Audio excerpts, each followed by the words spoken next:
इस लड़की ने जो कहा वो सुनकर सारे के सारे लोग हैरान हो गए। गुरुजी राधे राधे जी। मेरा क्वेश्चन ये था कि क्या हम तुलसी जी के माला पहनकर लहसुन प्याज खा सकते हैं? तुलसी की माला तो पहनना ही चाहिए सबको। जी। तुलसी की माला सबको पहननी चाहिए। लहसुन प्याज आप खाएं ना खाएं वो आपकी मर्जी, लेकिन तुलसी की माला पहनो। तुलसी की माला सबको पहननी चाहिए, ठीक है। और एक मतलब शादीशुदा गृहस्थी बसाने के लिए कुछ क्या गृहस्थी मतलब बसा रही हूँ, नहीं तो थोड़ा गृहस्थी तो बस गई आपकी। हाँ, तो मतलब थोड़ा उसके बारे में नॉलेज। हाँ हाँ, क्या नॉलेज चाहिए बताइए। मतलब कैसे उसे हम अच्छे से चलाएं। पति आए हैं आपके? नहीं। तो बिना पति क्या पाए हो? जी, मेरे सास ससुर आए हैं। अच्छा, तो पति को भी ले आते? काम है ना, तो क्या करते हैं? बस गाड़ी है अपना। और आप क्या करते हो? House wife. और क्या पढ़े हो, कहाँ तक हो?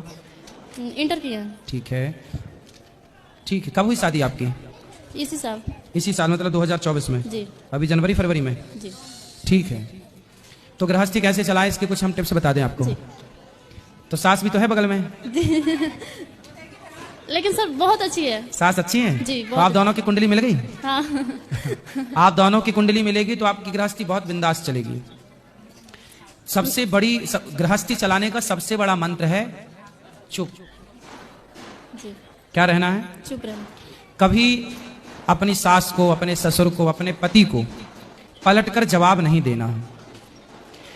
सबसे बड़ी गृहस्थी की टिप्स यही है कि आज जितने भी विवाद होते हैं सिर्फ इसलिए कि पति ने कुछ कहा तो पत्नी ने पलट के तुरंत जवाब दिया, सास ने कुछ कहा तो बहू ने पलटकर तुरंत जवाब दिया। पति को भी ये बात समझनी चाहिए और सास को भी ये बात समझनी चाहिए कि बहू कुछ बोले तो सास ये ना सोचा कि मैं तो सास हूं, बड़ी हूं, मालकिन हूं।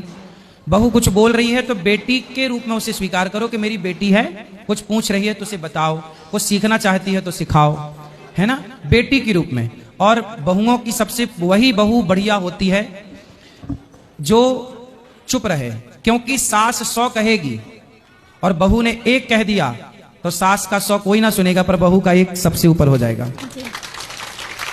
ये रीति है, ये रिवाज है। सास की 100 बातें कोई ना, अरे तो सास है, पर बहू ने 1 बोला तो तुमने क्यों बोला। इसलिए 1 मौका मत दो किसी को, कुछ भी मत बोलो। और वैसे आपकी सास बहुत अच्छी हैं, वैसे भी कुछ नहीं बोलेंगी। सब कोई बहुत अच्छा है। मेरी भगवान करे ये बहुत अच्छे रहें सदा। शुरू शुरू में सब अच्छे रहते हैं। आप भी अच्छी हो शुरू में, सास भी अच्छी है शुरू में। अब ये अच्छाई 10 साल बाद, भगवान करे आप 100 साल तक ऐसी अच्छी रहें परिवार में। लेकिन फिर भी मैं आपको बता रहा हूँ, ये सास आपकी बहुत अच्छी है, आपके पति भी अच्छे, परिवार भगवान करे खूब अच्छा हो। लेकिन फिर भी आपके लिए क्या हमने बोला? चुप रहना। कभी सास गुस्से में, कभी पति गुस्से में, भाई देवर कोई भी, ससुराल क्या, ससुराल पक्ष में ना हमारे भारत की जो मानसिकता है वो मैं बोल रहा हूं। भारत की मानसिकता क्या है? पुरुष प्रधान देश है ये।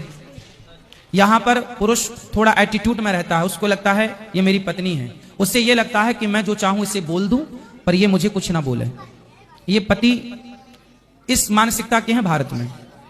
सास भी इसी मानसिकता की है कि मैं जितना चाहूं डांटूं, मारूं, कुछ भी कहूं बहू को, पर बहू मेरे से पलट के कोई जवाब ना करे। ये मानसिकता हर साल लगभग 99% सासों की है कि मेरी बहू मुझे पलट के जवाब ना दे। पति की भी मानसिकता यही है कि मेरी पत्नी मेरे को पलट के कोई जवाब ना दे। और हर जेठानी भी यही है कि मेरी देवरानी मुझे कभी, पर मैं कितना भी अत्याचार करूं, तू ही सारे बर्तन धोल, तू ही सारे कपड़े धोल, तू ही झाड़ू पोंछा कर, फिर भी तू पलट के कुछ बोलना मत।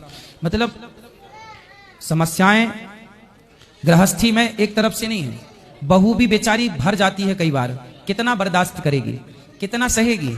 जब भर जाती है तो फिर वो बोलना स्टार्ट कर।